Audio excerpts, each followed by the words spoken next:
আসসালামু আলাইকুম। কেমন আছেন সবাই? আশা করছি সবাই ভালো আছেন। আল্লাহর রহমতে আলহামদুলিল্লাহ আমিও ভালো আছি। আজকে ভিডিওতে আমি আপনাদেরকে দেখাবো কিভাবে কোয়েল পাখি পালন শুরু করবেন। অনেকে মনে করেন কোয়েল পাখি পালন করা খুব কঠিন ভাই, কিন্তু আসলে খুব খুব মানে এগুলা পালন করা খুবই সহজ। যারা যারা পালন করেন তাদেরকে জিজ্ঞেস করে দেখবেন যে তাদের এগুলা পালন করতে অনেক ভালো লাগে, কিন্তু এগুলো খুব সহজ।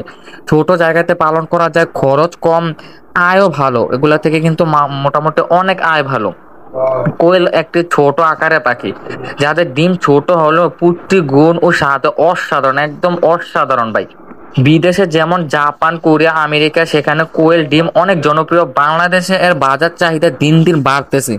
কোয়েলের চাহিদা কিন্তু আপনারা সবাই জানেন, এখনকার দিনে কোয়েলের চাহিদা কিন্তু অনেকটাই বাড়তেছে।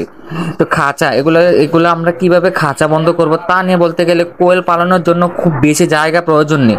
একটি ছোট খাঁচা তৈরি করলে অনেক ডজন ডজন কোয়েল রাখা সম্ভব। খাঁচায় পর্যাপ্ত বাতাস চলাচলের ব্যবস্থা কিন্তু রাখতে হবে, না হলে কিন্তু আপনার এগুলো অনেক ঝিমাবে বা দুর্বল হয়ে যাবে পাখনা ছেড়ে ভিতরে। তার জন্য আপনারা খাঁচায় পর্যাপ্ত বাতাস চলাচলের ব্যবস্থা রাখবেন।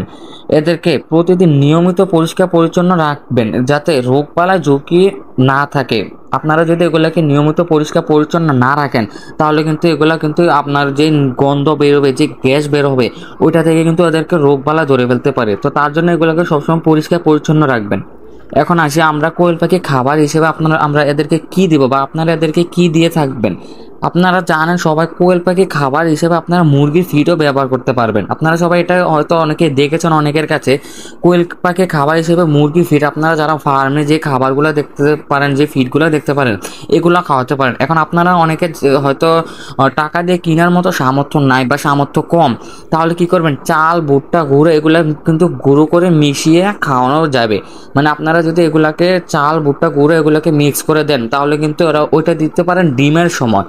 তো এগুলো ডিমের সময় দিলে এগুলো কিন্তু অনেক ভালো প্রোডাকশনে থাকবে। তো আপনারা এগুলোকে দিনে 2-3 বার এরকম খাবার দিবেন। যেই খাবার দেন দিনে 2-3 বার খাবার দিবেন, তাহলে কিন্তু কোয়েল পাখি সুস্থ থাকবে এবং আপনার চঞ্চল থাকবে, সক্রিয় থাকবে। এখন আসি আমরা কোয়েল পাখি থেকে কিভাবে কিরকম আয় করতে পারবো বা কিরকম লাভ করতে পারবো। কোয়েল পাখি প্রায় প্রতিদিনই কিন্তু ডিম দিয়ে থাকে। আপনারা সবাই জানেন কোয়েল পাখি কিন্তু একবার ডিম দেওয়া শুরু করলে এগুলো কিন্তু আর থামার নাম নেয় না। তো আপনারা কী করবেন, মানে এগুলাকে প্রতিনিয়ত খাবার দিবেন, দেখবেন আপনার এগুলা প্রতিনিয়ত ডিম দিতে থাকবে। তো ডিম ছোট হলে এদের বাজারের দাম কিন্তু অনেকটাই ভালো। আপনাদের নিজ নিজ এলাকা আপনাদের বাজারের চাহিদা দেখে বুঝবেন যে আপনারা ডিম কীরকম লাভ করতে পারেন। আপনাদের এলাকায় নিজেরা চাহিদা দেখে তারপর আপনারা কোয়েল পাখি পালন করবেন। আপনি যদি মাত্র 100টি কোয়েল পাখি পালন করেন, তাহলে কিন্তু আপনাদের মাসে ভালো পরিমাণ আয় করা সম্ভব। আপনাদের পরের ভিডিওতে আপনাদেরকে আমি বুঝিয়ে দিব যে মাসে 100 কোয়েল পাখি পাললে কীরকম লাভ বা কীরকম খরচ হয়। তো আপনি যদি 100 কোয়েল পাখি পালন করেন, মাসে কিন্তু ভালো পরিমাণ লাভ করতে পারবেন। তাই যারা ছোট ব্যবসা শুরু করতে চান, তাদের জন্য এই কোয়েল পাখি পালন একটি দারুণ সুযোগ। তো বন্ধুরা, এই ছিল কোয়েল পাখি পালন শুরু করার একটি সংক্ষিপ্ত গাইড। পরবর্তী ভিডিওতে আমি দেখাবো কিভাবে কোয়েল পাখি ব্রুডিং করবেন, খাঁচা তৈরি করবেন এবং লাভ ক্ষতি হিসাব করবেন। ভিডিওতে ভালো লাগলে লাইক এবং সাবস্ক্রাইব করবেন। কমেন্টে মতামত জানাতে ভুলবেন না। নতুন নতুন ভিডিও পেতে চ্যানেলটাকে সাবস্ক্রাইব করে পাশে থাকুন। ধন্যবাদ।